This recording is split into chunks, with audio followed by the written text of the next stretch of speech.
भर्गो देवस्य धीमहि धियो यो नः प्रचोदयात्। सभी भागवत प्रेमियों को राधे राधे। आइए आज हम पुनः नए स्थान पर बैठकर भागवत रस का पान करें। हम लोग यहाँ तक सुन चुके हैं कि भगवान श्री कृष्ण ने जरासंध की सेना को, जो 23 अक्षोहिणी सेना लेकर आता था, 17 बार पराजित किया। और हर बार भगवान ने जरासंध को छोड़ दिया इसलिए कि हमारे उद्देश्य को यह पूरा करेगा। हमारा उद्देश्य ही है आतताइयों का संहार करना, और यह जब जिंदा रहेगा तो खुद सबको इकट्ठा करके हमारे पास लाएगा। यह सोचकर उन्होंने जरासंध को बार बार छोड़ दिया। 18वीं बार उसके आने के पूर्व, जब वो आने की तैयारी कर रहा था पुनः युद्ध के लिए, तो काल यवन की सेना आ पहुंचा। काल यवन मलेच्छों का सरदार था और वह 3 करोड़ सेना के साथ आकर मथुरा को घेर लिया। नारद जी ने उन्हें प्रेरित किया था। नारद जी ने उसको कहा था कि तुम्हारे टक्कर का बस दुनिया में एक ही आदमी है। तो उसको बड़ी उत्सुकता हुई जान करके कि आखिर मेरे टक्कर में कौन है। उस जमाने में काल यवन के जैसा कोई वीर पुरुष नहीं था, तो उसे बड़ी उत्सुकता हुई कि आखिर हमको टक्कर देने वाला कौन है। तो उन्होंने, भगवान नारद ने श्री कृष्ण का वर्णन किया था, पहचान बताया था कि ऐसा ऐसा है, सांवला सलोना बच्चा है और वो पीताम्बर पहनता है। ऐसे करके उन्होंने रूपरेखा बताया। तो उसे बड़ी उत्सुकता हुई जानने की कि इतना छोटा बच्चा है, इतना बहादुर है। तो उसे भी बड़ी उत्सुकता हुई और वह 3 करोड़ सेना को लेकर के मथुरा को घेर लिया।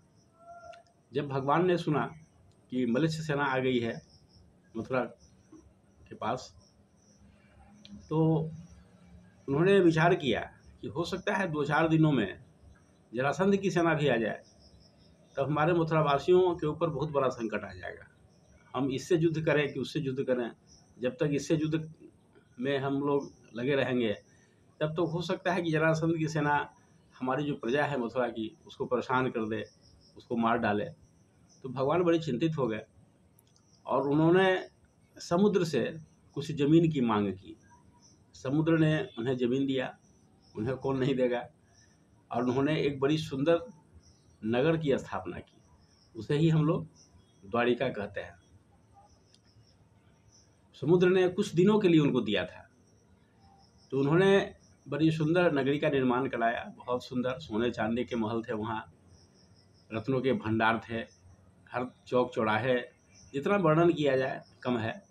तो इतनी सुंदर मथुरा नगरी में उन्होंने अपने मथुरा वासियों को, जो उनके परिवार के सदस्य थे और जो भी अपने हित मित्र थे, सबको उन्होंने सोए हुई अवस्था में वहाँ पहुँचा दिया। ऐसा कहा जाता है, श्रील प्रभुपाद जी ने भी इसका वर्णन किया है कि आधी रात के समय जब सारे नगर के लोग सोए हुए थे, उसी समय योग माया का सहारा लेकर भगवान ने सबको मथुरा पहुंचा दिया। जब सुबह वे जगे तो उन्होंने अपने आप को मथुरा में न पा करके एक बहुत ही सुंदर महल के अंदर पाया। तो उन्हें बड़ा आश्चर्य हुआ कि आखिर हम लोग कहाँ आ गए। तो इस तरह से सब समझ ही रहे थे भगवान की माया। तो भगवान ने सबको वहाँ पहुँचा दिया और बलराम जी के भरोसे मथुरा को छोड़ा कुछ नागरिकों की सुरक्षा के लिए, जो कुछ वहाँ किसी कारण से बच गए थे। और स्वयं खाली हाथ, बिना किसी अस्त्र शस्त्र के, गले में वनमाला डाला और मथुरा का जो प्रवेश द्वार था उसको खोल करके काल यवन के सामने आकर खड़े हो गए निहत्था। काल यवन ने देखा तो कहा, वाह क्या बात है, इतनी बड़ी सेना का सामना करने के लिए यह कौन बच्चा है कि मेरे सामने आ गया। इतनी हिम्मत इसको है, बिना न कोई सेना है न कोई अस्त्र शस्त्र है, इस तरह से वो मेरे सामने आ गया। उसे भी बड़ा आश्चर्य हुआ।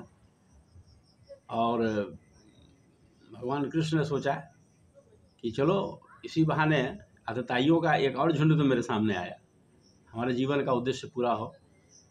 परित्राणाय साधूनाम विनाशाय च दुष्कृताम, दुष्कृत्यों के नाश करने के लिए एक अवसर आया है। सारे दुष्कृत्य मेरे सामने आ गए हैं, इससे बड़ी बात क्या होगी।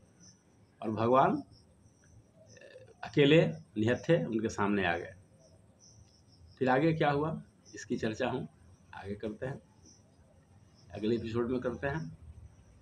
ओम शांति।